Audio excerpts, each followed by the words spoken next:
this happens. So we'll just wait for a bit. But if you already have the code, you can start off with answering where in the world are you from.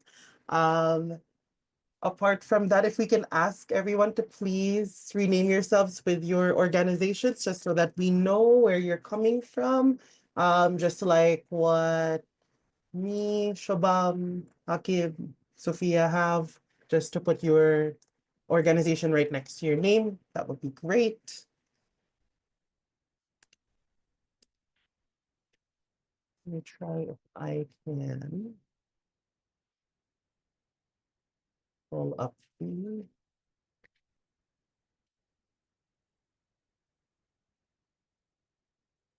Awesome. While Tess is not here, if everybody just wants to comment on the Zoom chat, where are you coming from? What country?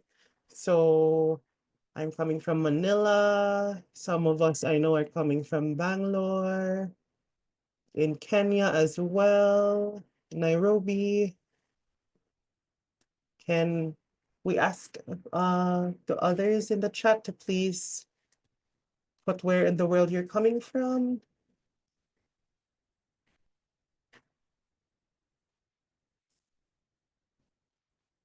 Philippines, awesome. I hope you're dealing well with the heat, Maureen. It's been really bad. Um, anyone else? Bangalore. I see some others from India as well.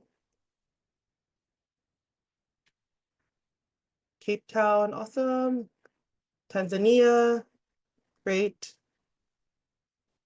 Oh, there, we have responses. Senegal, oh, Bangkok, Benin, Tonu, great. Awesome, awesome. Thanks, Tess. Let's move on to the next one. We have Dakar as well. Great.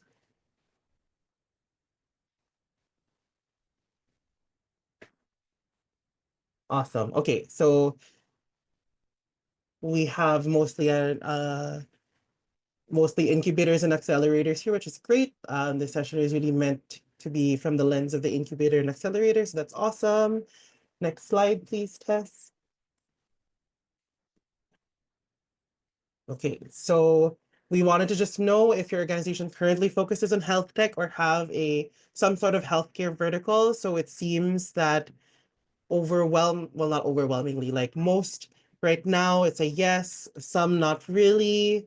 So it's awesome to see that, there's this curiosity also to know, and then maybe try to see if this is also something that your incubator can take on, right? So that's great. And then for our last question, Tess.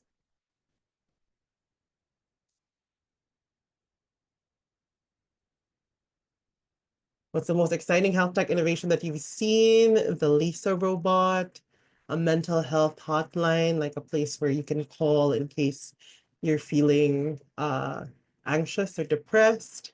The pathology network remote connection of pathologists and labs. Oh, that sounds amazing. A pooled fund for HIV impact NGOs. Arvind Eye Care in India. Cell therapy and a mental health support chatbot. Oh, those are really cool. Awesome. Great. Thank you everyone for sharing. That's really great to hear. And I'm so happy to see a lot of people join us today and have an interest in learning more about health tech ventures and trends within the Global South. So without further ado, I just want us to get a chance to know a little bit about our speakers for today. So we have three, Shubham, Aaqib, and Winnie. And so I'll give them 1 minute each to introduce themselves, maybe who they are, where they're from, what organization, and then maybe something fun. What do you all like to do when you're not working on supporting health tech? Okay, so maybe we'll begin with Winnie from Villgro, Africa. Right. So what do I do if I'm not supporting health tech? I'm at home, catching up with latest reality shows because I'm a fan of reality shows myself. I can't wait for the weekend to actually catch up for all the episodes for this entire week. Or if I don't have that, I actually hang out with friends. If I don't have that, I hang out with my mom. So I go down to my mom, 2 hour drive to a city, a small city town in Kenya called Nakuru. So that's how I am able to, enjoy my small time that I have when I'm away from work. Awesome. What do you have a recommendation for a good reality show, Winnie? Oh yeah, all the reality, Real Housewives, Bravo shows. So Yeah. definitely, I love the drama that comes with it. So if you're not, I'll help you look you into that. Awesome. Yeah. Thanks, Winnie. We'll move on to Aaqib. Hi, everyone. So yeah, I can say good morning, good evening, and good afternoon all at once. So that only happens with pollinate, I guess. Um, so yeah, I'm Aaqib. I work with a incubator called IKP Eden. This is part of a large organization called IKP Knowledge Park. We are a life science and a hardware incubator. Um, a little about me. I take up investments at IKP. More about that in my pitch deck or my deck rather. Um, and in my free time, I'm a watcher of YouTube rather. I watch various things like geopolitics to Indian politics. It's crazy here, and I also watch a lot of martial arts. I think it's quite weird, but yeah, I do a lot of those. Thanks, Akib. So it's like if we need reality show recos, we go to Winnie. If we need geopolitics, news, and martial arts recommendations, we go to Akib. Now I am curious to hear from Shubham what we can get recos from him. So Shubham, go ahead. Hi, everyone. I'm Shubham. I work at an it's called Cellular and Molecular Platforms. It's based out of Bangalore, India. And I'm in the funding and early entrepreneurship team of the incubator. Our incubator essentially takes care or supports startups or innovations in the field of deep tech, life sciences, as well as agri-tech. And while not supporting startups or after the work, I would say I prefer hanging out with my friends. So yeah, that's what I do. So yeah, thank you. So can you recommend places in Bangalore where it would be great to Sure, hang out with friends? sure. I'll take you around. Please visit. Oh, all right. Well, thank you all. It was great to get to meet a little bit about you. And we're excited to jump into the your experiences with supporting health tech trends, but maybe to give a little context onto why we're doing the State of Play thing as Pollinate Impact. We've been listening to our members about how there is a gap in terms of knowledge.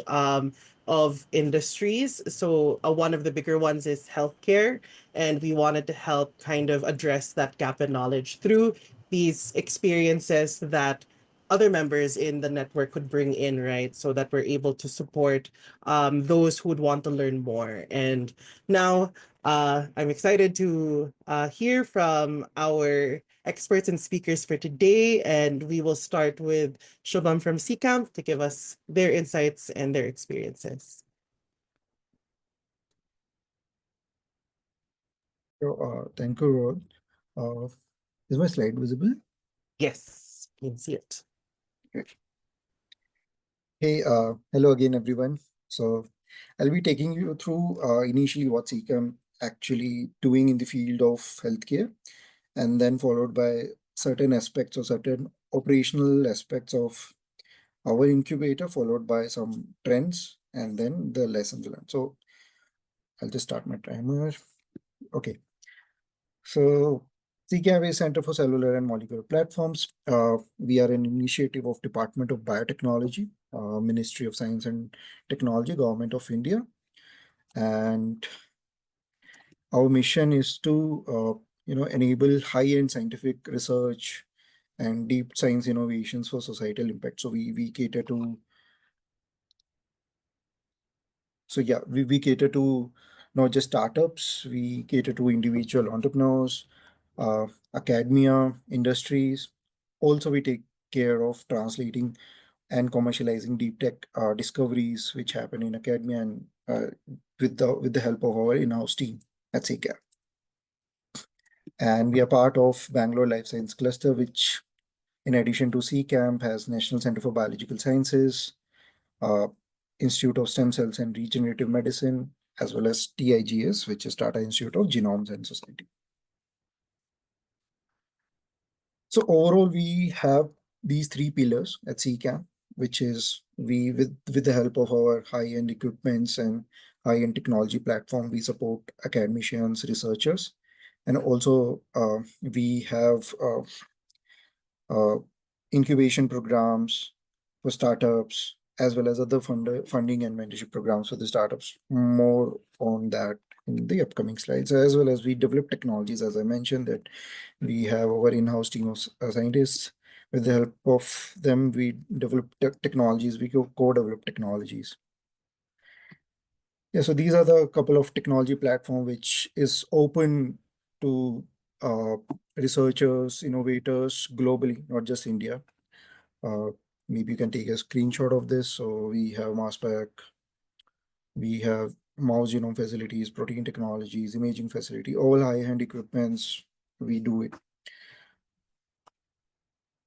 And these are some of our impact numbers. So we have delivered more than 5,000 projects, which includes contract research projects, the technology platforms, which I just showed, projects on those platforms, right? So we have supported more than 260 publications.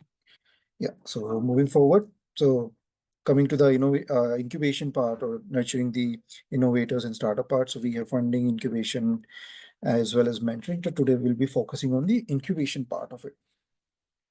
So our setup includes open lab setup, and we provide these facilities to our innovators, not just who are physically incubated with us. There are startups, more than 500 startups who are supported by us virtually as well.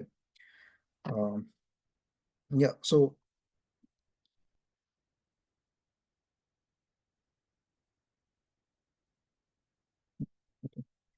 yeah, one main point of discussion in today's talk is about the open lab setup, because CCAMP operates on open lab setup. What that essentially means is that we have not divided our lab space into individual compartments where a startup has that entire compartment. We prefer open lab because it actually, we have seen it over the years that it actually brings out cross pollination of ideas.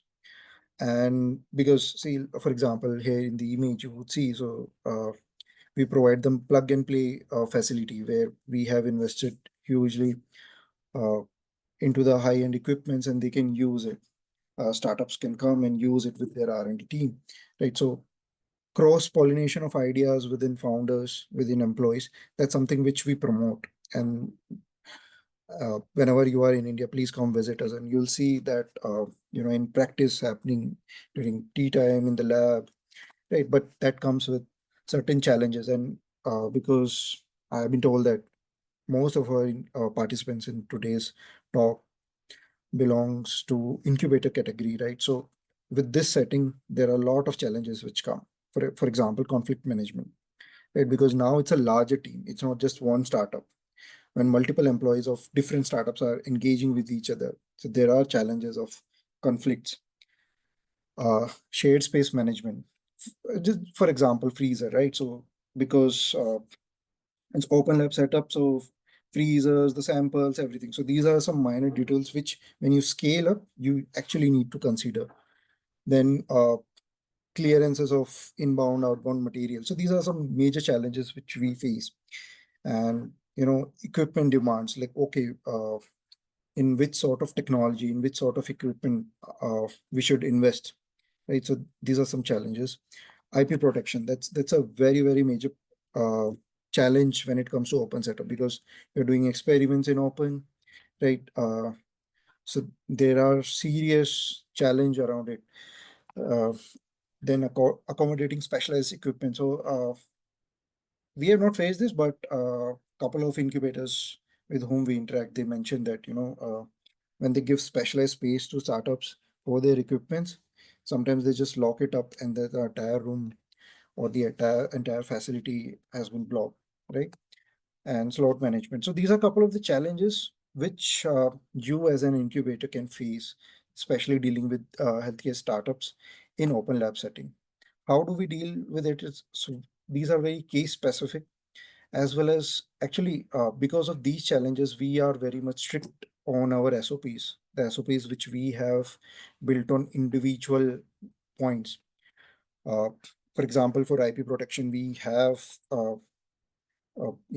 dedicated camera in every lane of our labs, right? For every conflict management, we have security cameras, covering both sides of the labs on every lane, right? So that it makes it easier for arbitration. And also we do not interfere much when it's a incubating conflict. And we also focus or guide startups to train their employees in healthier workplace practices, so to reduce the conflict management. So these are some challenges which we face, and I think you should also look out for these, and the associated SOPs which we have developed.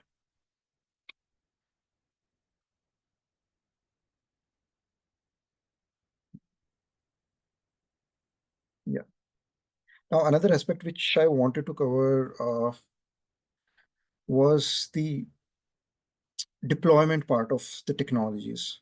Um, Incubators play a very important role when it comes to deployment of technology. So this slide covers essentially the kind of technology deployment program we have. We call it our Technology Impact Program, CTIP, CCAM's Technology Impact Program. So these are the medical devices or the areas where we have deployed technologies. Uh, and also this map shows in India where all we have deployed our technologies. So the way we function is that we engage with our stakeholders, primarily government, different state governments, CSR or any philanthropy organization, then CCAM being the host institute, which takes care of the deployment, uh, implementation, monitoring, and evaluation. So these are the so and that also comes up with lots of challenges.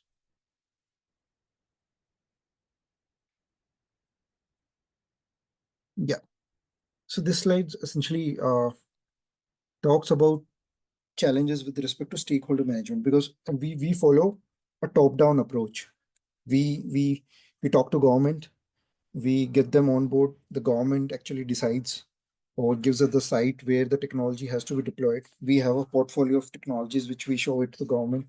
They identify, okay, on which areas the technology has to go. So at times those decisions are delayed.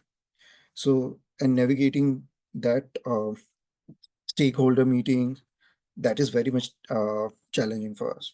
Okay. Then the technology adoption. So at times at the field level, when we are talking with hospitals or grassroots, primary health centers, so technology adoption is very much challenging, because the newer technologies always meet with skepticism from the field stakeholder, and then staff shortages, compatibility with the existing infrastructure.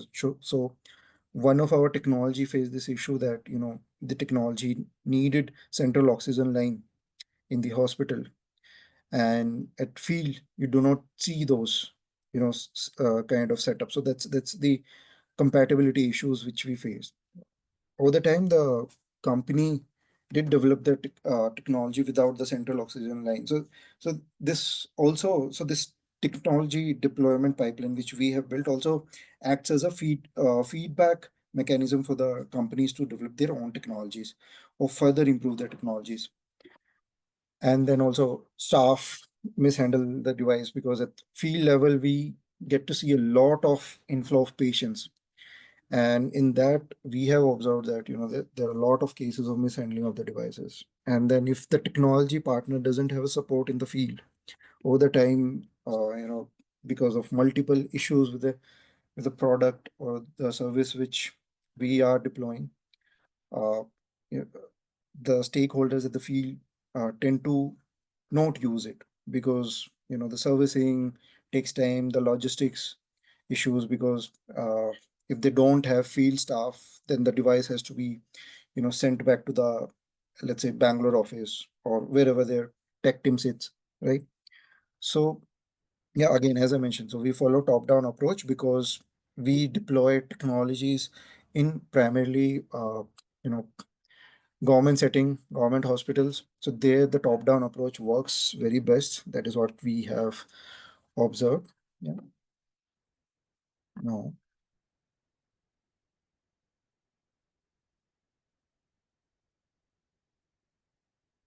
Yeah, some of the key opportunities which we see in the healthcare space, and that helps us in getting certain things sorted out. So, for example, cell and gene therapy, if you see, that's very rapidly growing, market, with drivers being technological advancements, growing demand for personalized medicines, as well as small molecules therapy. Uh, Again, targeted therapies, the focus on targeted therapies has been increasing. Then you have high throughput screening available these days with those robotic arms as well as other technologies. And then also key driver is expiry of key biological patents. So that's why the whole small molecule therapy is coming up. Coming to the medtech space, uh, which for us, I think it's point of care diagnostics as well as compact devices, because this is our observation is that the diagnostic space or diagnostic labs are getting smaller because of the land issues. So there's a huge demand of making those devices, even the in-lab devices, smaller or more compact, and AI-driven innovations. Coming to the biomaterials, that's something also very hot opportunity in the healthcare space. Again, because advancements in the stem cells and regenerative technologies and the demand for minimal invasive procedures.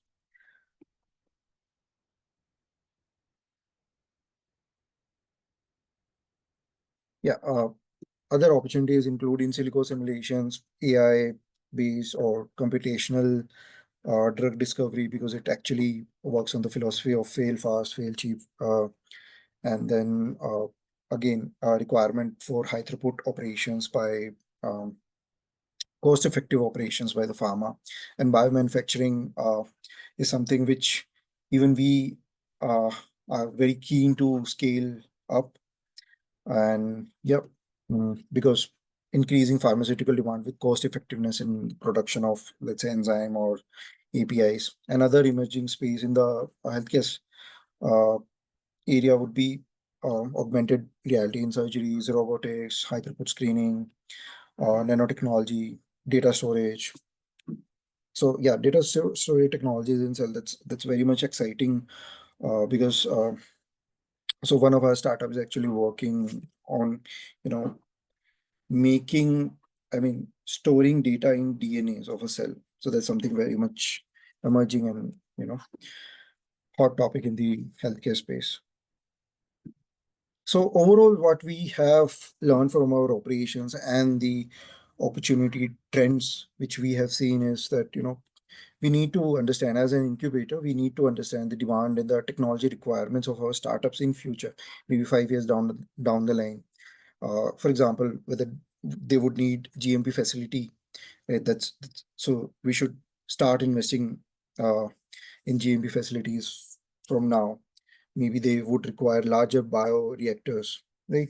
Then optimal space allocation and limited area, what percentage should go to, let's say, cell therapy, what percentage should go to fabrication facilities. And then again, a very important aspect of our operation is designing stricter and efficient SOPs and development of training modules for startups, for the talent in the incubator, and then also capacity building overall network accordingly, based on the trend, based on the demand, building mentor network, collaborators. Yeah, so that's it. I think I am 20-30 seconds up.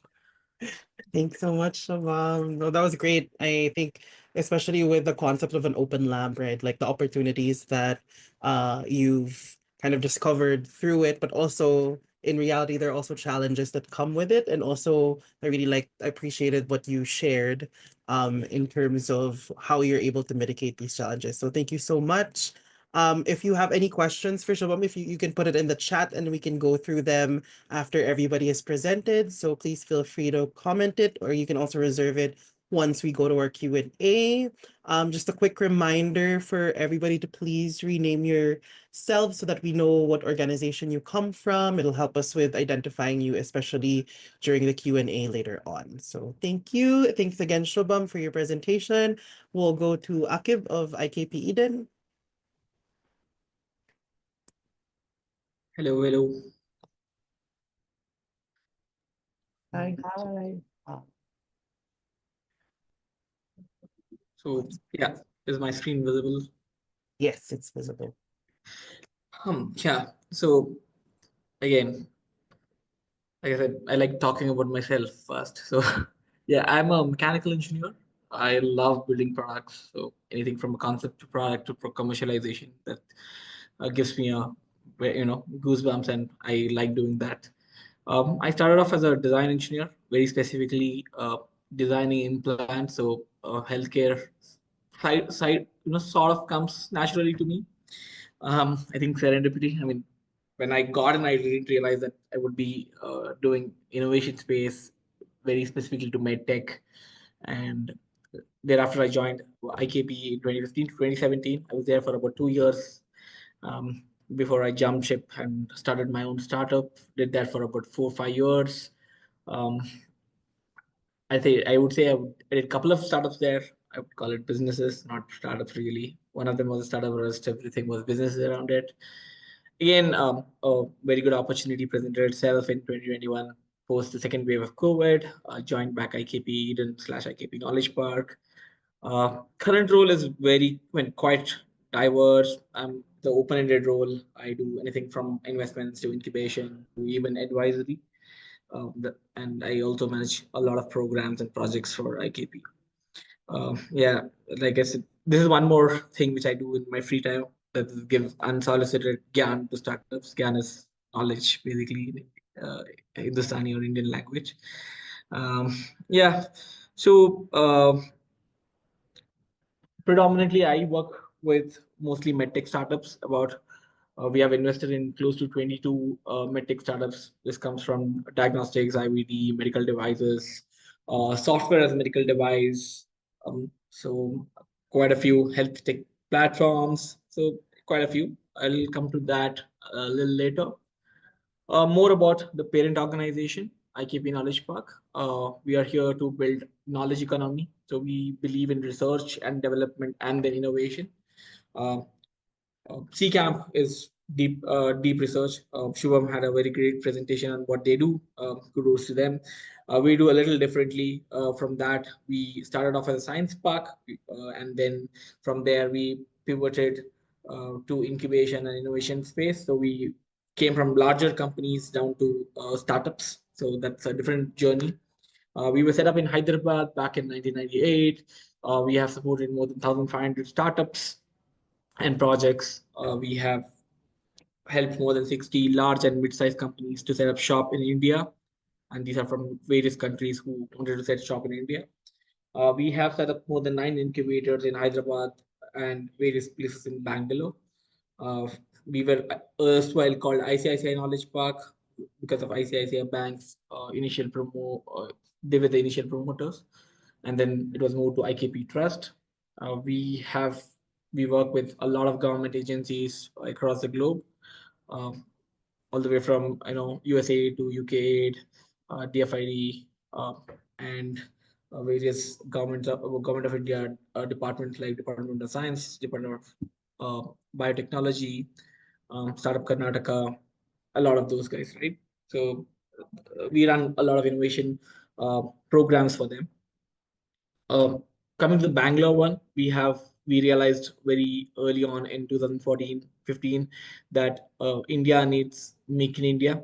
We can't be highly dependent on China and US and Germany. We need to make stuff in house in India. I mean, that's where the whole idea of IKP was born, where we could set up a large hardware incubator and a bionest, where we have a shared open lab, uh, much smaller than what CCamp has, and much lower end equipments than what CCamp has, but from a bionist point of view or a biolab point of view. But we are a small facility with which can host about 35, 40 startups any given point of time, with average time of each startup being about 3 to 4 years here. As you can see, we have the 130 is a slightly oldish number. We have helped more than 200 each startups from this facility. We are a 10-year-old organization in Bangalore. This facility, I mean, we have helped, and the new addition to whatever we do is alternate materials and smart food. Um, Other than that, we have been heavily invested in medical devices, diagnostics, healthcare. So I think about 75% of IKP's grant plus investments and money go into uh, healthcare. So I've been interested to talk more on the key gaps, right? All the way from value proposition uh, to what are the other challenges which medtech and healthcare space face, right? Biggest challenge which I see with a lot of early stage entrepreneurs when they come to us is uh, a very huge misalignment with what their innovation is and what really market needs. Um, and they think product is everything. Once you build a product, um, there's nobody who can stop them from selling, but that's not the truth. More and more startups have beginning to realize in their third or fourth year journey that it really doesn't work that way. Product is just 20 to 25% of the total effort required. um, so there are a couple of questions, right? When we as incubators really need to ask when these startups and healthcare startups come to us, or any startup comes to us, right? Is this something that market needs? And is this that big a problem, right? Sometimes when we come from global south, especially a country like India, we live with our problems. I mean, population lives with our problems. We don't care so much unless it's the burning problem which needs a solution. So sometimes nice to have solution or a want kind of solution is something which may not really be appreciated much, whereas need, a burning need is always something which really gets appreciated. And understanding what really user needs, right? And we have had examples after examples. I mean, me being working with startups very intricately, where we go and try to pitch to doctors some of the products of our startups, and they tell this is awesome, you should build it, this is the greatest thing you could build. But really, the real thing is the true validation really comes as when a hospital or a clinician or a path lab or somebody takes out their wallet and pays for it. And that's the real validation we should do. We always talk about product validation, we never do market validation. And you should really go back to the lean startup model, which a lot of software companies work on, and I think that can be also applied to medtech as well. With incubators like ourselves and more of you guys, with all the infra being provided, I think you should do very quick at building and iterating by validating it, right? And again build, again validate, and keep going till you get the right product fit, right? It's a product market fit, and that is very much important, right? And one more thing which a lot of founders have is a god complex. They're like, I have thought about it, so it must be really good. um, so that's something which you should really, I mean, we should play devil's advocate. I think that's a biggest thing which we can do. I think the biggest service we can do to innovation ecosystem in India and in the global south is really be devil's advocate, and really ask who is going to buy, why are they going to buy, who is going to pay for it. I think these are some very, very critical questions you should ask on day one, and rather not just be so taken away by, oh, such a technology, such great technology is getting built. Sometimes you need to ask these hard questions. I think that is what really value proposition is all about, right?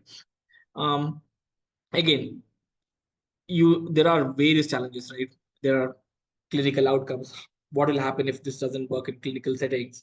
um, do you can you define ROI? So these are questions you need to keep repeating. one big challenge which I have faced with a lot of startups is there are a lot of copy paste solutions from developed economies, thinking that this worked in US, this worked in Australia, this worked in Singapore. Let's just bring it down to India or any other global South countries and tell, okay, this works, right? But biggest challenge is understanding um, we are a bigger population. Our problems are different. We have a much more underserved market. So affordability is a key, accessibility is a key. So you need to create solutions which are very much for our market needs. But while building those, you should also have a global vision. And that venture example will come a little later, where there was a good pivot from India to US.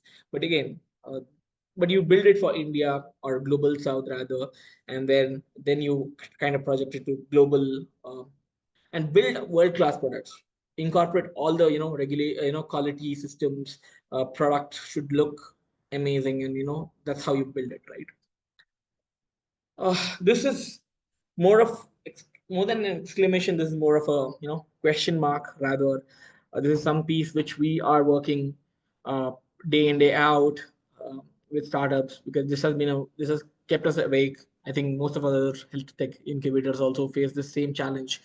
uh, Most startups do come to us. They say like, hey, we built products. This is awesome product. This is a revolutionary. This will solve this will cut down the cost by 1/10. Now help us with regulatory or quality or whatever that is, quality management systems, right? That doesn't work, right? You need to build products, and regulatory and quality should be at the core of it. And the strategy starts on day zero. When you're conceptualizing, you also need to create the regulatory strategy, the quality strategy, and quality should be embedded, inbuilt in the product. So various challenges again. You need to navigate this various rules which global community accepts, and local environments are different. So understanding this complexity, the expertise required to understand this regulatory landscape is quite high. FDA is different, MDSAP is different, CDSCO is different. So you go to various different countries, you need to deal with the regulators in that specific country, which is a big challenge. And it's very prohibitive in nature also. The costs are very high to get yourself regulated. Knowing how big or small the regulatory hurdle is, right? That measurement is very important. As incubators, I think we have a very key role in playing with these startups, telling that when they're building from POC to prototype itself, you sit with them and put it in their head that okay, there's a regulatory hurdle as well. But more often than not, we also tell that okay, one thing which people don't really understand is highly regulated market is not bad at all. It also often means that uh, somebody else also has to work double as hard to get into that same industry, right? And engaging with right consultants at the right time, right? That's also very important. So I think we do a little bit of it. We have created something called IGRF. It's IKP Global Regulatory Forum. What we have done is we have brought in consultants, experts, peers, regulatory experts, regulators themselves, ex-regulators who can tell how to apply, how do you navigate the ecosystem, who to talk to, who not to talk to, in what time should you take a test license, what time should you take a manufacturing license, what kind of facilities you need, in what I think what class of product you are is also a big question in a lot of cases, right? Many people are confused. Just because it's a software, many people think they have to be in class A or class B. That's not the case always, right? Um, it is basically a risk assessment, how risky it can be for a patient, or or a clinician, right? So that's what really you are assessing.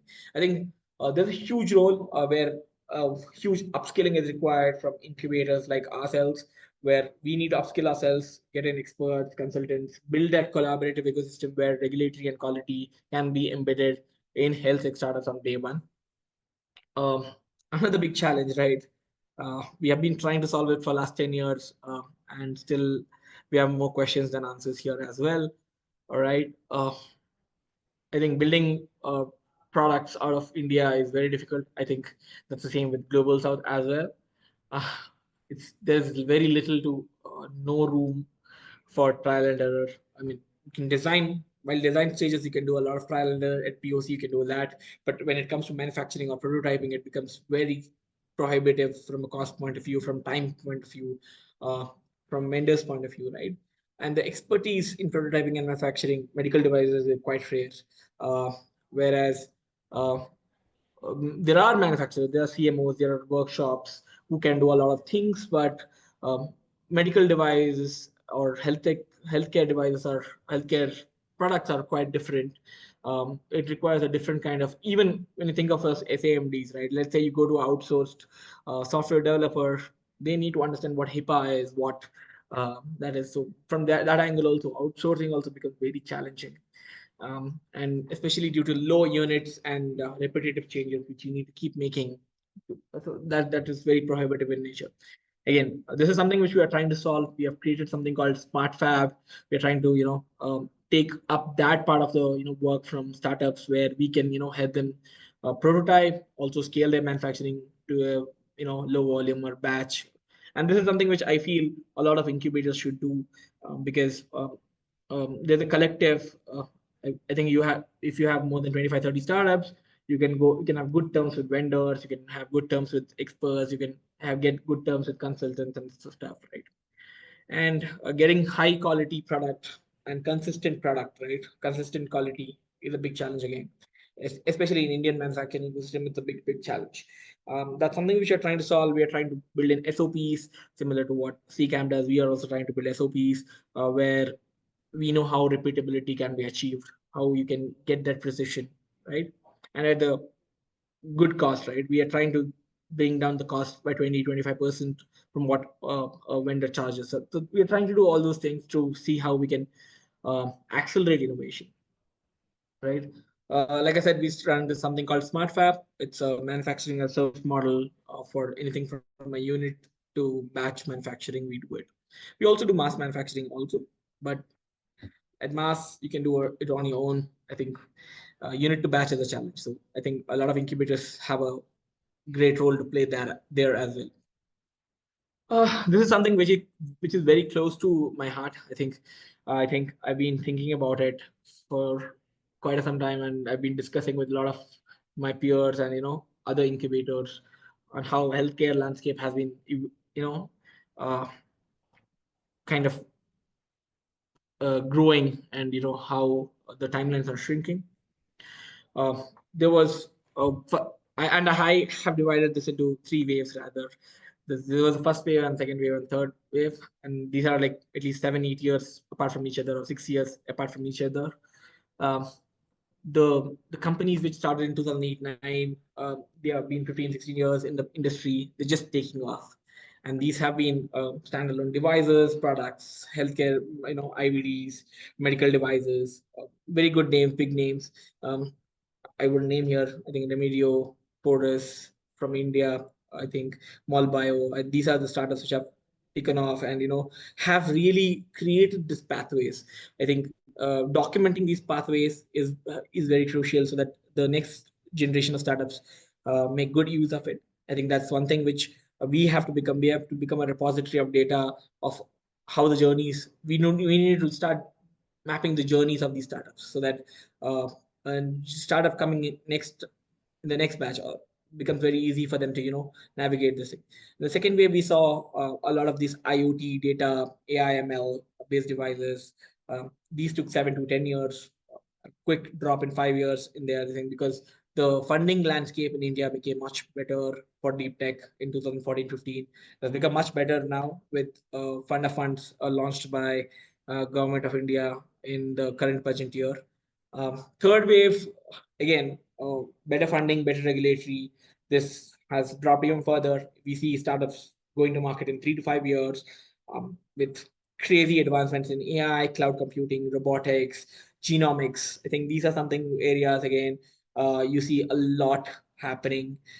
And this is the evolution of innovation. And this is, I think, if I get another chance, I think I can go very deep into these, the history and the evolution of healthcare innovation. I love this topic a lot. This has been a topic of discussion for me, between me and my CEO, as well as other startups and co-incubators, where we have this discussion, like crazy discussions around it. Right. Venture examples and lessons. Um, sorry. Pardon, parce que bon, on a notre alumni qui est là. Somebody's Elle a mic un is. mot à dire.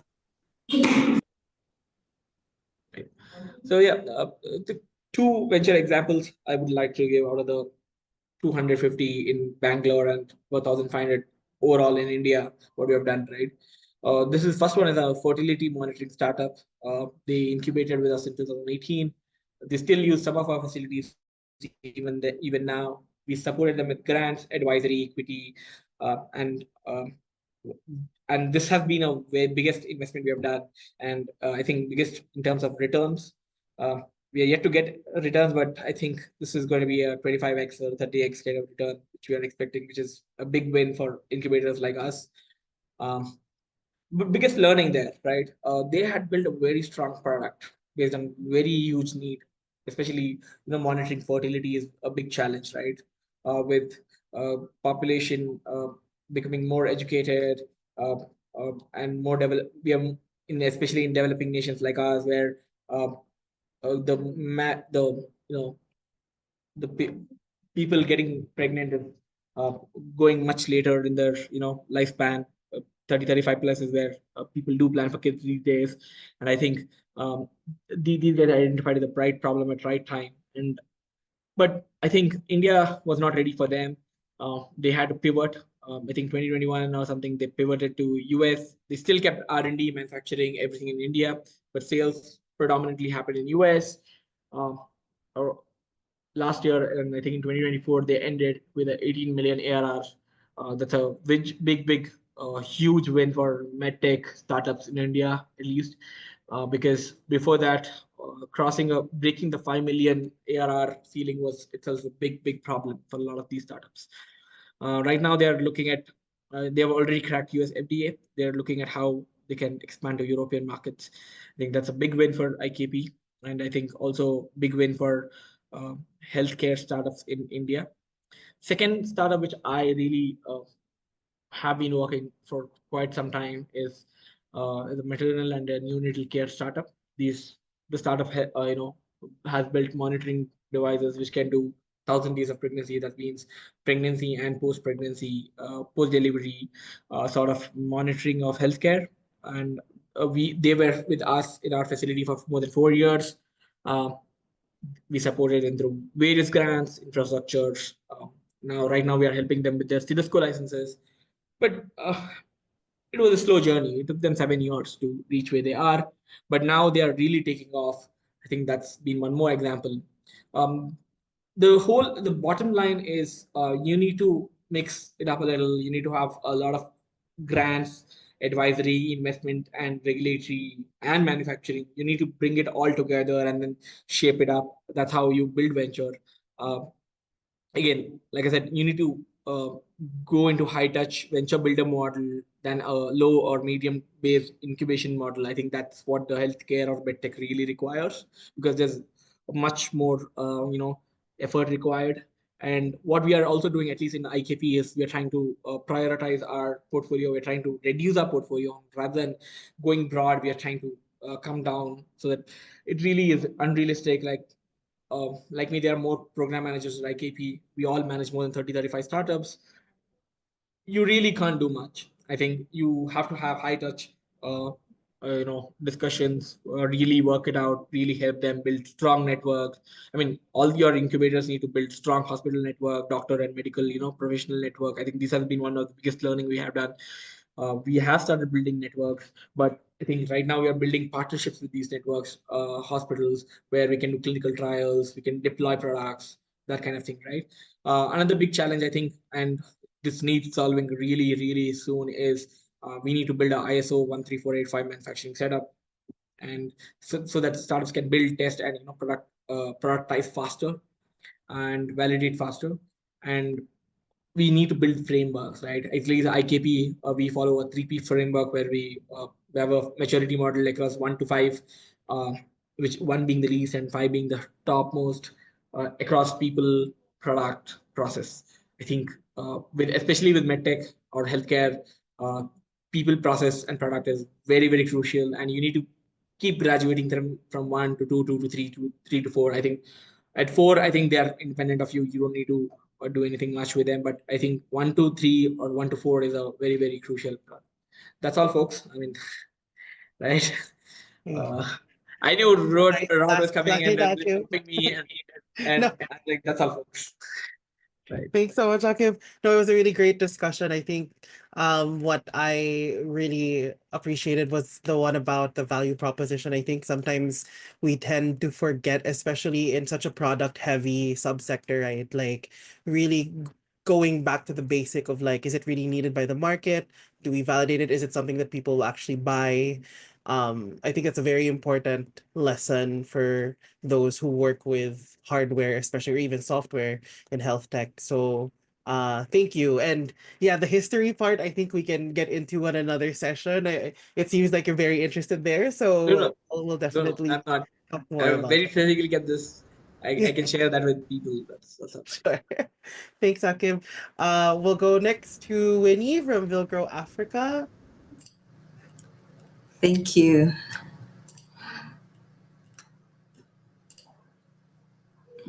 Just a moment. No worries. Again, if anybody has any questions for Akib and Shubham, you can place it on the comments and then we can take it on after Winnie's presentation.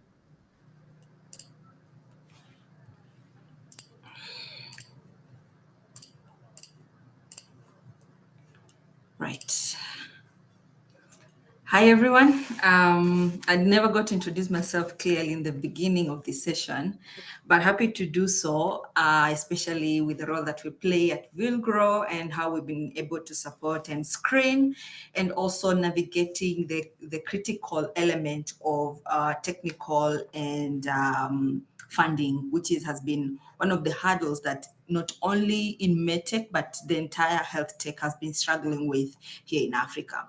So I go as well by Winnie Wangari, as mentioned. I'm the medtech lead at Villgro Africa. And Villgro Africa is an incubator, an impact investor situated here in Nairobi, Kenya. We are currently marking almost 10 years to be serving the global health innovation in Africa at large through seed funding, mentorship, access to networks, and technical assistance. So through all those elements and the pillars that we've been able to work with, we've been able to give seed funding of over 4 million US dollar to over 100 startups across 30 countries in Africa. And of course, this could not only work by ourselves, but also working with funding partners such as Agadias Foundation, Lemonson Foundation, IDRC, BI, Grand Challenge Canada, Saving Lives, Johnson & Jones, and so many of them that we've been able to work with in support in the healthcare space. And in the healthcare space has not only been just in the health tech space, AI as well in health, also including biotech and medtech at large. So at Villgro Africa, we do have two arms that we operate, whereby Sorry, we Winnie, do. your slides are not moving. Just wanted to let you know in case you're Oh, let me try again checking. sharing my screen. Let me try again sharing my screen. We should just do the entire screen instead. Sorry. There we go. Is this visible? All Yes. right. So at Villgro Africa, we do run by two arms, whereby we do have the for-profit entity that comes in as a consulting angle in advisory services for any extensive knowledge in the healthcare innovation. This could be essentially focusing towards external companies that are trying to get support in the market commercialization or in the growth of partnership within Africa.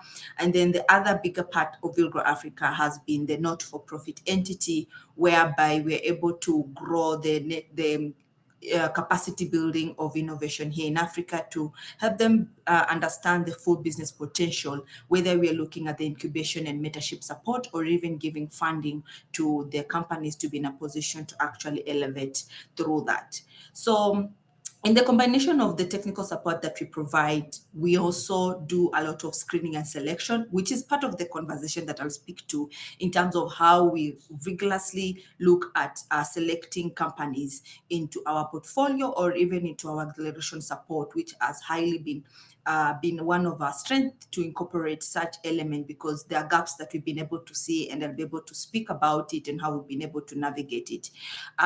Looking at technical assistance, whereby we customize technical support to the companies directly, depending on the need, because every company has different needs.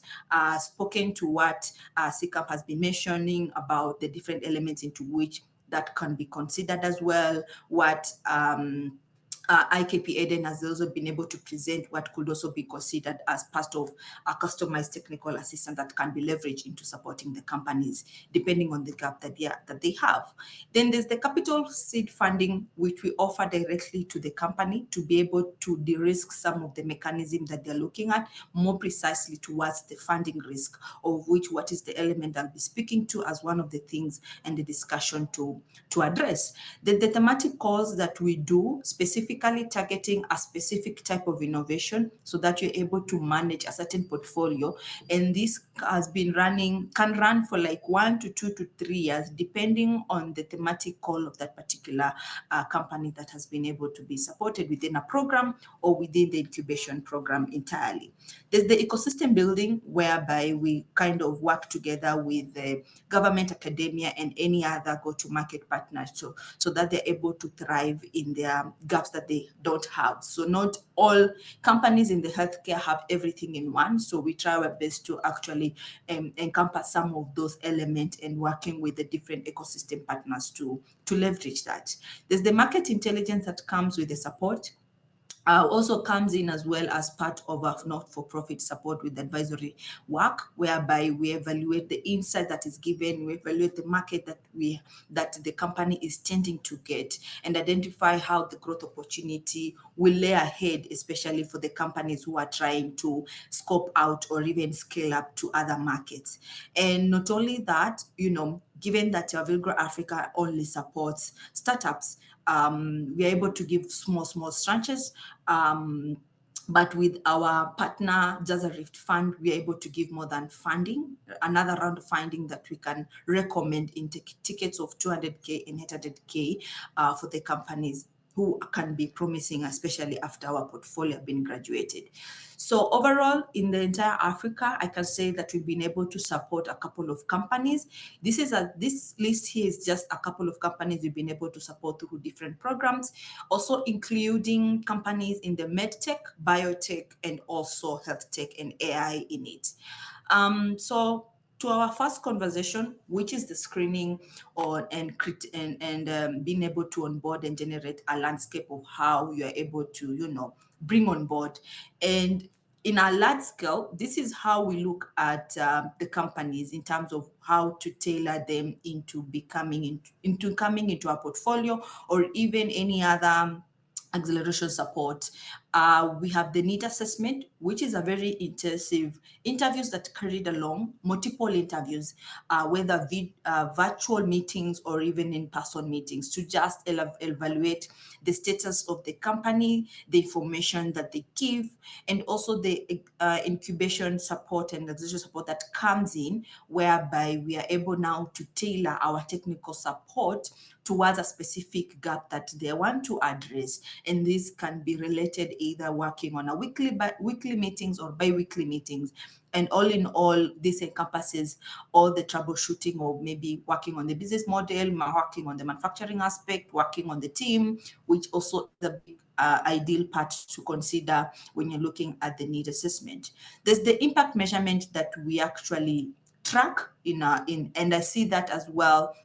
It's a beneficial to a hub that is trying to as well venture into health tech. It's very good to track some measurements. Let's say how many team have they deployed, how many patient have they impacted, how many community have they worked with, how many go-to-market partners have they onboarded, looking at the marketing position, how will that affect when looking at those measurements and see fit how to evaluate such impact. And they can actually use those impact not only to actually try and understand where understand the demand because this impact measurement could define the healthcare demand of where a problem should be, best fit to be situated or to be looked at.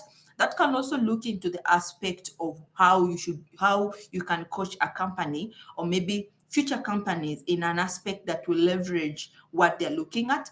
That could also help you with assisting the company to also understand the impact that they're bringing on board, and that could actually put them in a better place when you're looking at the readiness for investment, because I know investors will be able to would want to see some of these tracks and feedback that they get when looking at those measurement impacts. And then post-coaching support, which is very benefit, especially for the ones that have been able to, have a short stay or even long stay, because we are able to create that relationship with them. We kind of grow and feel as if we are part of the companies at large. You're able to involve with them and support with them. Some companies may come back and they want to kind of evolve in their investment opportunity, evolves into learning what other people are doing. Networking as well is one of the things that we are actually able to continue with that. And I'll actually, recommending that in terms of not only just at the business side, but also as a technical side as well. They can come back to you or even look at on how other things that they've learned in their process and they would like to get some assistance into it. So essentially, this has been spoken largely, especially the criteria, which market is a big thing, trying to address a certain market. If you already have a good understanding of the demand of the problem that is being addressed, of which has been shared in my previous colleague here. These are the major areas in which I'll be able now to discuss here, which is the criteria. When you are companies is applying, you need to understand their market opportunity. Is the problem making sense? Is the solution making sense? Do they fit together? Does the product and the market fit to address this demand in the market, to essentially be in a position to, eliminate and see whether this particular applicant is eligible for you to actually go ahead and do the screening. The other thing that one should be able to consider is the capacity to understand the vision ahead. My previous presenter mentioned about you're not looking at just what's on your local, but also global vision, looking at what could essentially scale into other aspects. And that could be good in the term of understanding what capability of that solution would look like from your local understanding, but from the global understanding as well. There's the leadership. A team needs to have a good leadership.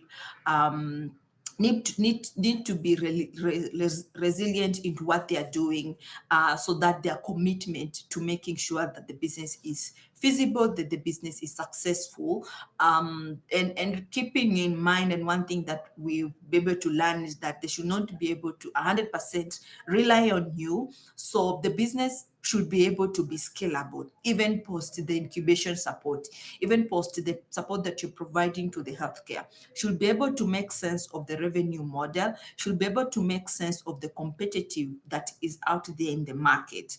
So one other element of the criteria that one should be able to be very critical is the impact that is providing to the community or to any other specific key partners that they're wanting to leverage these products to. So looking at the social side, looking at the environmental factors, looking at the economic benefit, these are the 4 areas in which I always consider, and I think it's universal even to other incubators that they look for. But this is very critical as well in the healthcare, specifically as well in the medtech, because we're seeing that AI is getting in it. We're seeing that IoT is also evolving, but now the scalability and the revenue model has to be considered in the entrepreneurship journey for the team. So once you've gotten into understanding of what your criteria are in your incubation and what you're looking at for application, you now go ahead and do the screening. Basically, this has to align with the incubator goal. Maybe it's a specific thematic goal for a certain thing, or maybe in an incubator as a goal, you are focusing, let's say, medtech on only, there are aspects in the healthcare space that you cannot support, or maybe you're looking at large, maybe focusing at BOP, or maybe you're looking at large a specific angle. So you need to understand when you're screening and trying to be the applicant to be eligible for support. The other aspect will be the financial and operational assessment. That is very key when you're assessing, and you can only know this when you're only talking through them, having that Q&A sessions, not limiting to not only one session. This can be limited to several sessions, proving that they've demonstrated that the product and the services that they have, of course, during the application, they'll be able to say they have this and this and that. But in the process of you getting this live Q&A session and pitching sessions, you'll be able to understand serves, even better how the service is done, and considering whether assessing the market opportunity, the business viability of it all makes sense. And also, not only looking at that, you need to understand that the team is very critical in evolving this particular solution, a healthcare solution, to be viable. And that looks at the commitment, the resilience of the team, as I mentioned, the adaptability and the coaching. They might have a good product, they might have a good service, they might have a defined very well how they will be sustainable post the support that you're providing them. But if the team is a problematic, then that will be a problem as well for you when you're trying to also support and address some of the challenges that they're facing. So not all in all, we've been able to see some of the limitations, and I think this has been the case across any a selection of the entrepreneur, is that they give you you have so much limited data. There might be some documentations that you are looking for, or information that you're looking for, that is only limiting you because of the stage at which you are assessing the company. This could be biasness in terms of selection. You can be unconsciously unbiased when you're selecting the company, and maybe some selecting up a company that might be good or not good for a certain thing that you want to help the company.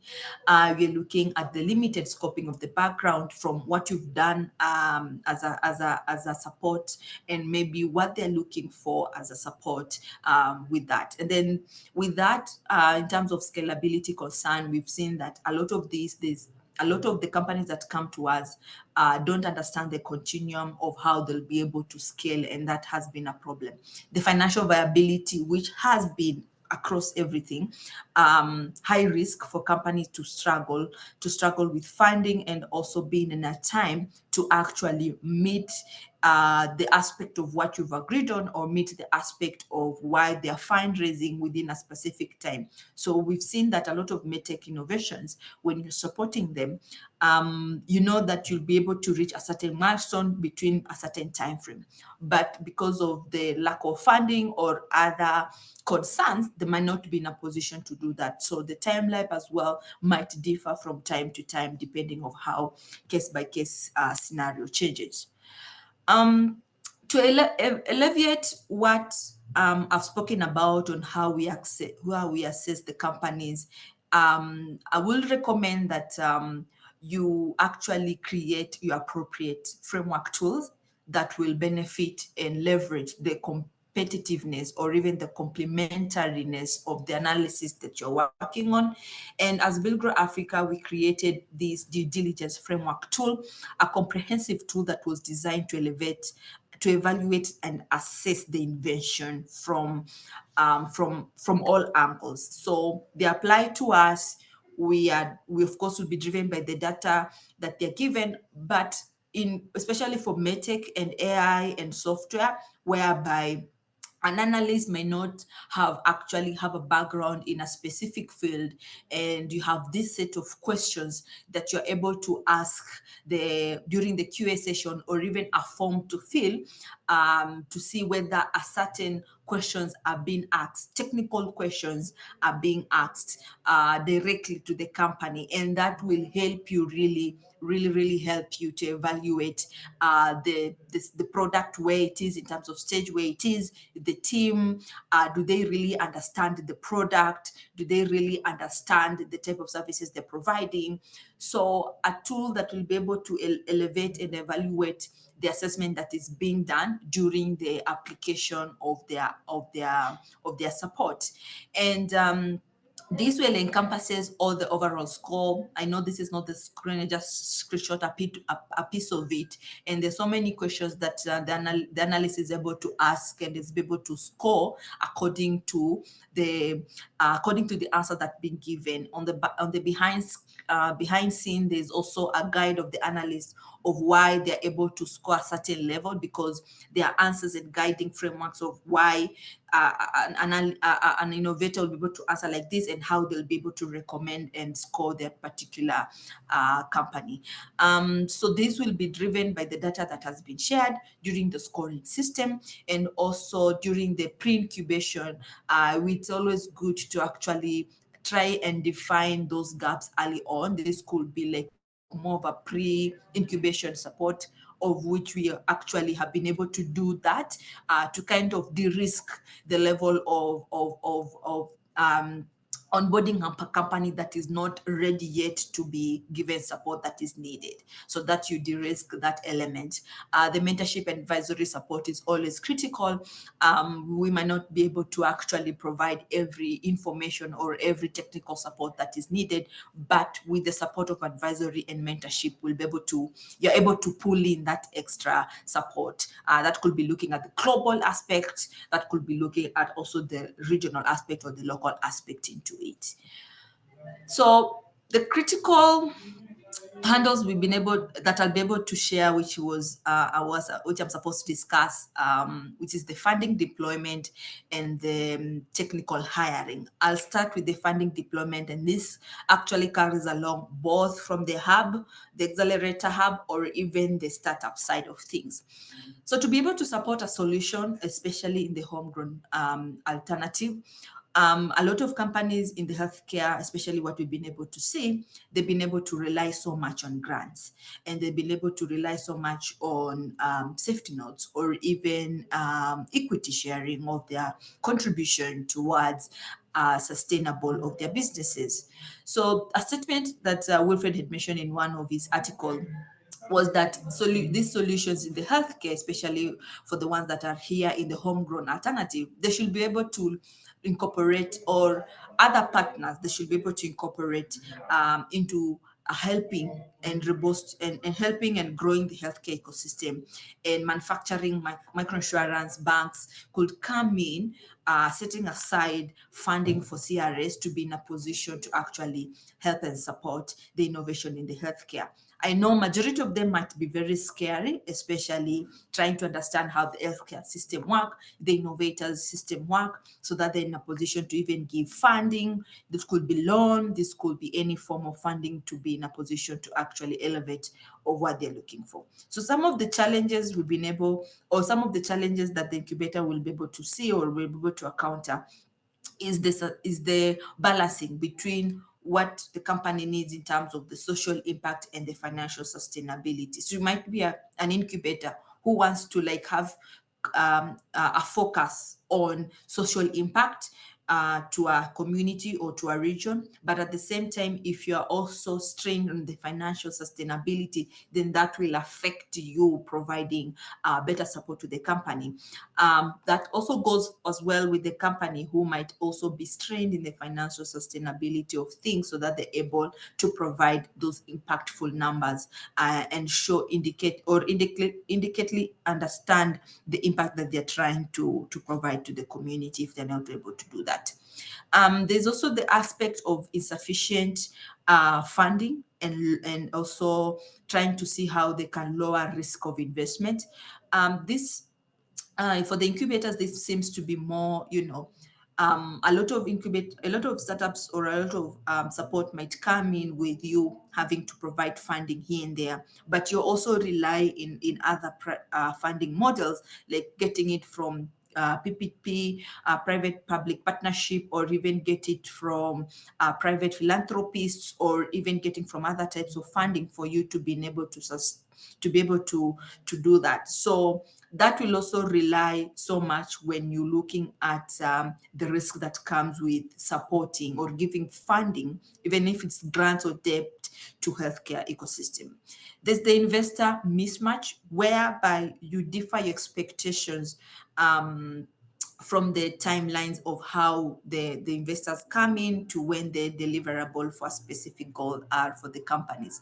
And that actually misaligns so much in terms of how that will be attained. There's the high competition when it comes to the grants and investment, which as well limits the resource available when it comes to providing support to the companies. So healthcare, brings a lot of, you need to have a lot of funding and sustainable to do that.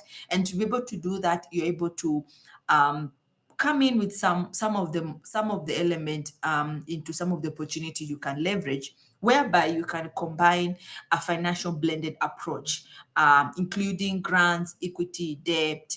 So your funding can be sustainable if you're bringing into that angle of blended finance approach that can help you to kind of minimize some of the challenges as an incubator might be facing. There's also diversifying funding models into angles that could be also looking at getting some investment into your company, so that you don't only rely on the private philanthropies or any other model. There's also the revenue generation model for incubators that can come in, as I began saying in the beginning, whereby Villgro Africa has an angle whereby we provide consulting as a service. So that has come in as a way in which we were able to create that as a revenue model for our support. There's also the element of improving the investment readiness for startups. So if you're able to train the startups to be able to be fundraising successfully, then that will reduce you a lot of backup for companies to fully rely on you to provide the financial support that is needed. So you should be placed in a position whereby you equip them enough to be ready to actually fundraise by themselves, to actually be sustainable by themselves. Of course, by this time, you are able to help them understand the viability of the revenue model, the viability of how they'll be sustainable in a long term. So to be able to, to bring in the gap of fundraising, funding the companies to be in a position to actually elevate their support, to actually be in a position to actually understand the product, the manufacturing aspect, the investment aspect, the regulatory aspect, and things like that, that comes hand in hand with sufficient funding. So what if you have the sufficient funding for these incubators in the healthcare? One of the challenges could come in when you're looking at the technical hiring, whether internal to support the companies who actually require such support. I'll say in the terms of medtech or biotech or AI or any technical aspect or technical assistance that is needed to be directly provided to these companies when you're bringing them on board after screening them, right? You might actually onboard an enterprise or a medtech solution, and that particular startup does not have the skill or the profession within the team to actually be in a position to develop a solution or to redefine a solution, or do not have a good understanding of maybe manufacturing or even regulatory. So how will you do that? Because that comes into mind when you're looking at technical hiring and the demands towards the skill that is needed.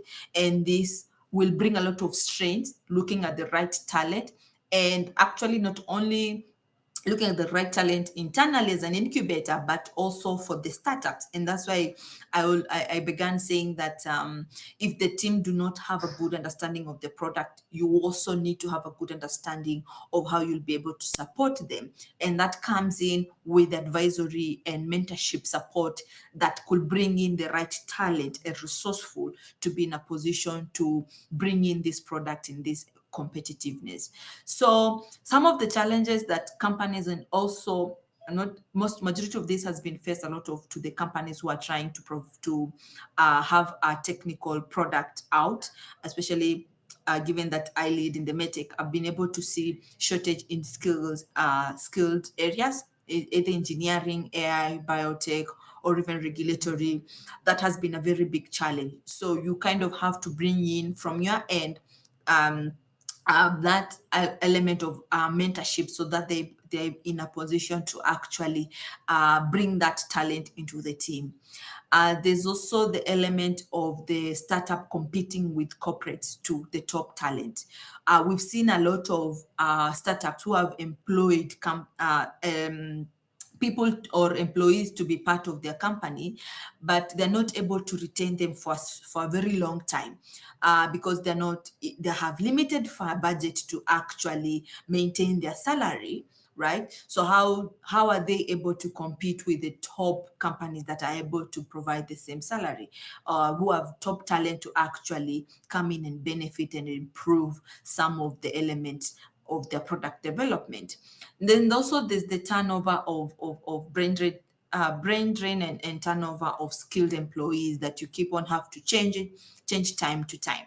And this can be addressed by actually guiding the entrepreneur to offer equity-based stock compensation, especially for the companies that have top talent and the company really don't want to actually let the employee go away. They can actually bring in the aspect of the stock compensation angle that could diversify some of the skill that they might not have. There's the element of the advisory and mentorship support, whereby you can bring both remote and hybrid work model to help expand the talent pool within the team. So it could be a talent that is not locally available, so you might bring in the hybrid or remote support for the companies.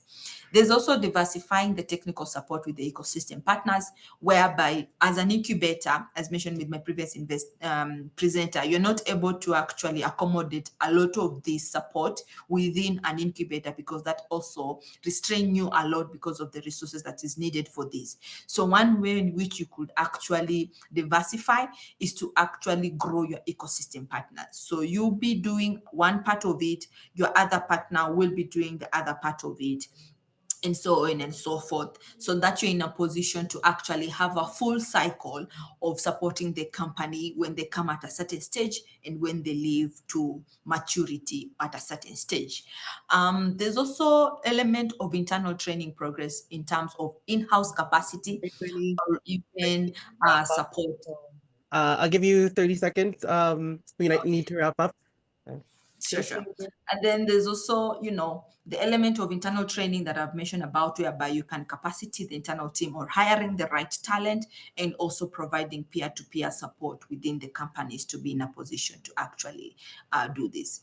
So some of the practices we've been able to, and the future trends here in Africa, and some of the things we're able to anticipate, is that growing the manufacturing capacity to be customized for medical devices, and also initiative from African Medicine Agency, like regional regulatory, to work with the startups as a way in which they could actually reduce the baggage of regulatory compliances within the ecosystem partners. So let's leave it at that point, given my time is also, thank you so much. Thanks so much, Winnie. Sorry to cut you short. It was a really great discussion, and I really learned a lot from what you mentioned. I was really excited about the assessment framework.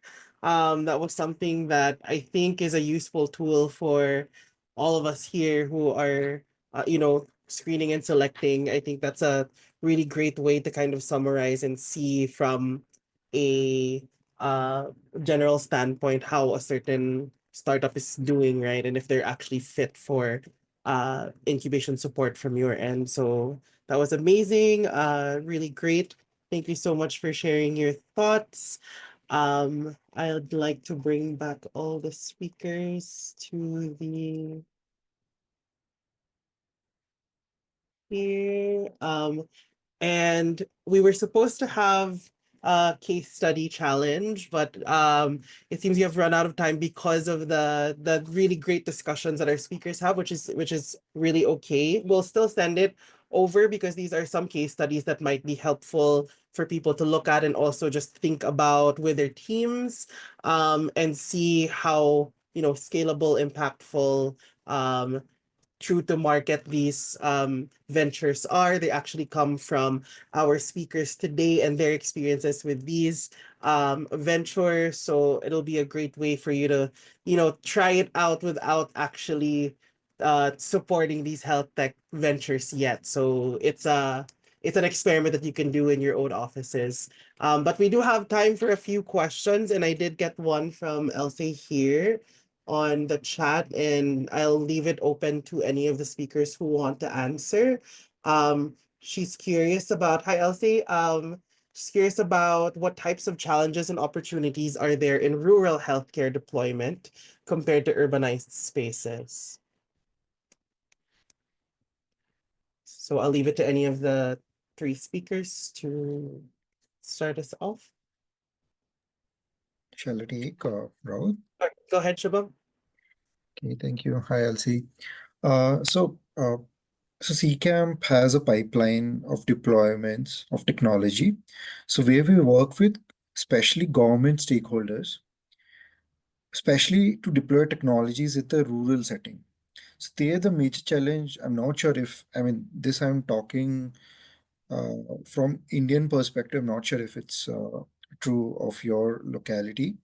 So first at grassroots, the staff, or let's say if I visit any doctor that this is a newer technology which we would want to bring in your healthcare setting, there's a lot of friction, right? And so to solve that, we try to apply a top-down approach where we actually talk to, say, directorate level in the government, like the highest authority of that particular area, and we try to convince them that, okay, this is the technology which can, we give them numbers, okay, this is how it can improve the overall metrics at the grassroots level or the rural level.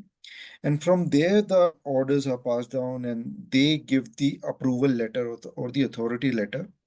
That's how it helps us to get the show running at the rural level.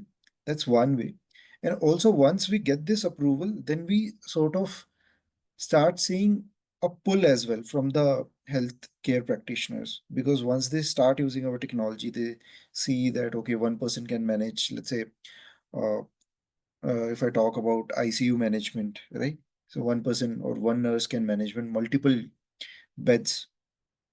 So we see a lot of pull then. So that's one major challenge of friction or people making excuses that, they don't want the technology. Uh, Another challenge which we have faced is training of staff or the shortage of staff. So that is being done by the technology partner with us. So, and sometimes we have also seen that at a rural level, there are certain problem statements, or I would say the disease conditions, something which is very much new. The patients were not going there. For example, one of the device which we have deployed, it's for diabetic neuropathy. At primary healthcare centers or at the rural healthcare centers, that problem statement was not in existence earlier. So once we had the portfolio and once of this particular technology and we showed it to the government, and then also we did some sort of field immersions, that's when. So sometimes the challenge is that the problem statement or the healthcare professionals are not aware of this particular problem statements. I'm talking from the rural healthcare perspective. So yeah, training of uh, staff members. We partner with technology partners. Uh, they give the training to the staff members. Yeah, and infrastructure definitely. Let's say if there is some software which requires, let's say 8 GB or 16 GB of RAM in their system, right? And the rural setting has only, let's say, 2 GB RAM, 4 GB RAM. So that's another challenge which we face. And I've given one example where one of our technology needed a central oxygen pipeline in their primary health center or maybe the rural, that was not there, right? But then the innovation or feedback based uh, redesign of the technology happens.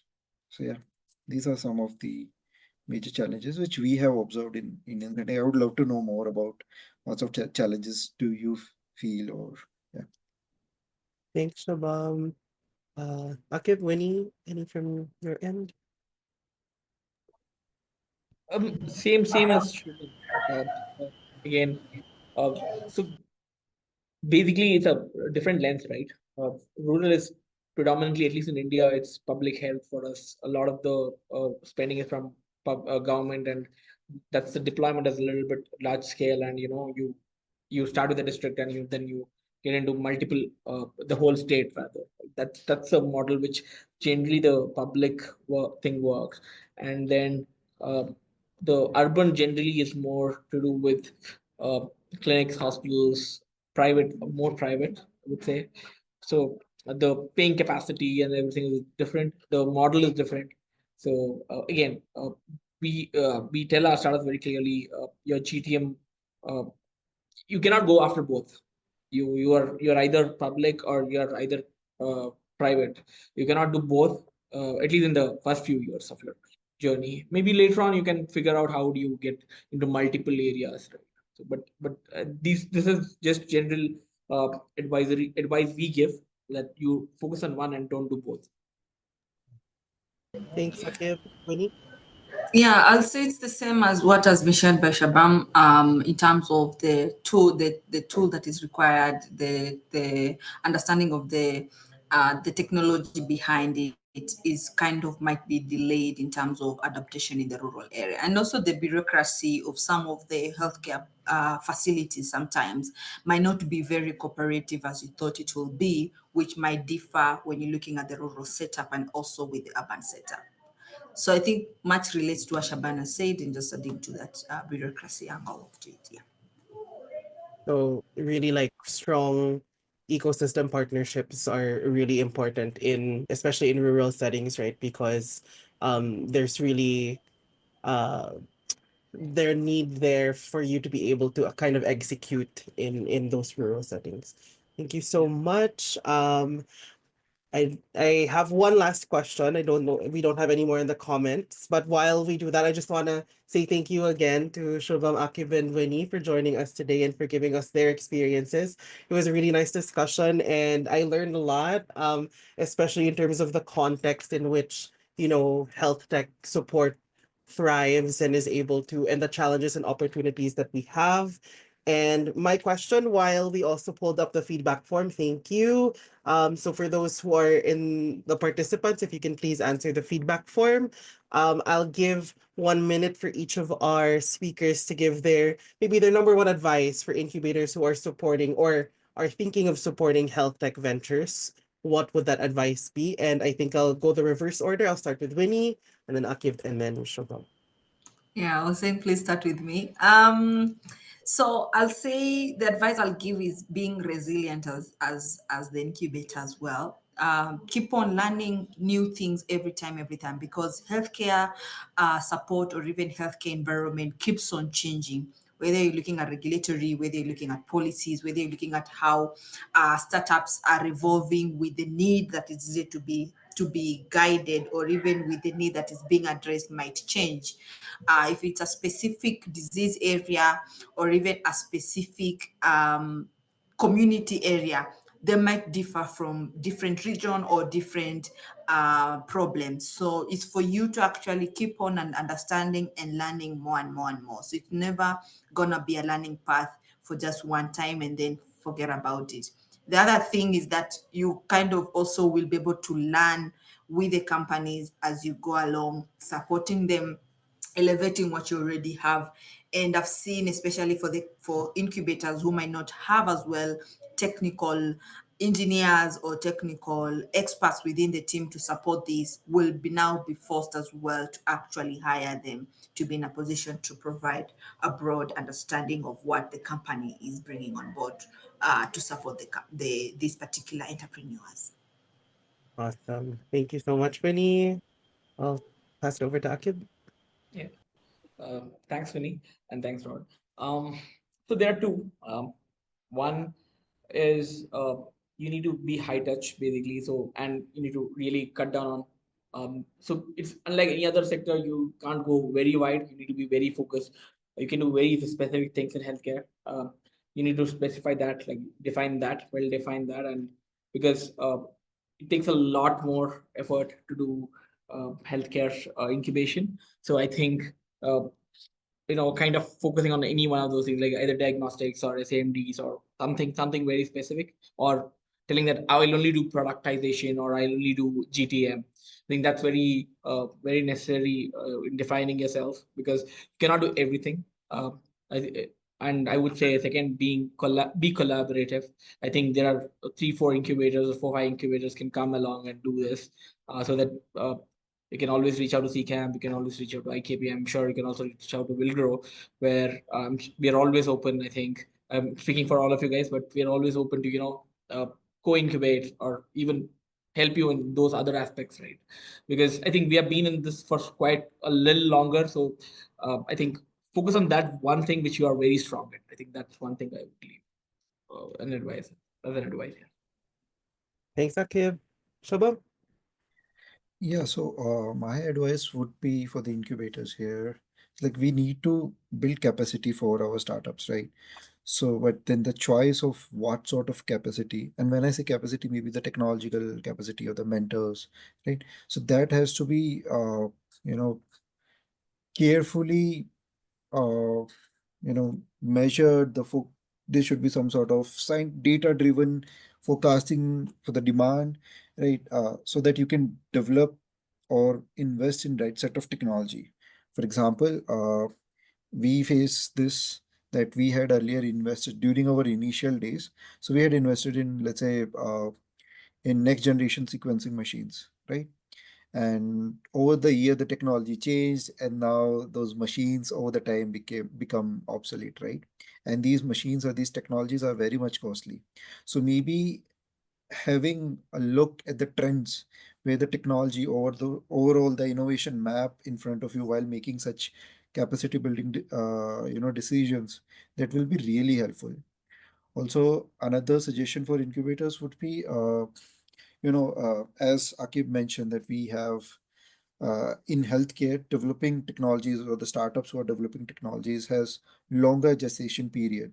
They need a longer time to come up with any technology. So while building your portfolio of startups, I would seriously recommend that you keep some startups which are kind of low hanging fruits, right? So maybe let's say medtech technologies or like diagnostics technologies which can come out of pipeline very soon. So you, let's say if you have invested in them, so you will have early exits. And also at the same time you can have long-term investments or long-term portfolio as well, say maybe gene therapy, cell therapy, which will take maybe 6 years, 10 years. And so yeah, so that range should be there in when you build the portfolio. You cannot keep all of your portfolio in, let's say, gene therapy, cell therapy.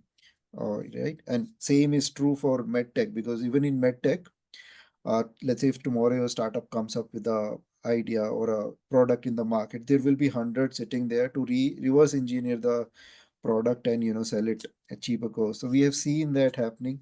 So yeah, so make a diverse portfolio. So yeah, these will be the two suggestions from my end. Thank you. Awesome. Thank you so much. Thank you again, Winnie, Aaqib, and Shubham. It was a really great discussion. I wish we had time for the case studies. I was so excited, but I guess we'll just send it over with the slide decks also of our speakers today. So for those who attended, no worries. You can also review everything that our speakers were able to talk about. Just really quick, I don't know if we can pull up the slides this quick for our next kind of sessions. We are continuing this discussion on the healthcare state of play. In Great, thank you so much, Aditi. Uh, there we go. So next week we have a tool showcase. This is a members only session. So for non-members here, if you do put in your application form, we will consider you as a member and we will put you up in the session as well. But it's about incubator management platform. So making the work easier, as we saw through the presentations of Shubham, Aaqib, and Winnie, there's a lot of different aspects of incubator operations, and there are management platforms that kind of help make things more streamlined and operationalize it. So this is a great session for you to attend. We have an ESO Scale Up program with Dutch Good Growth Fund and iGravity session to get more insights from ecosystem players on March 19th. So we hope you'll be there. That's a open to all session. On March 27th, we continue this incubation state of play with mental health ventures this time. So we'll be looking at access and also processes in mental health that have been innovated in different parts of the global south. On April 10th, we do maternal and reproductive health. And then in the end of April, we have a dialogue with funders for members. So they're able to ask questions and have conversations with funders that we were able to invite. So a very exciting lineup of sessions in the next few weeks. We hope to see you there. And again, thank you so much for attending today. We hope you have a great day or evening today, and we hope to see you again in our next sessions. Thank you so much.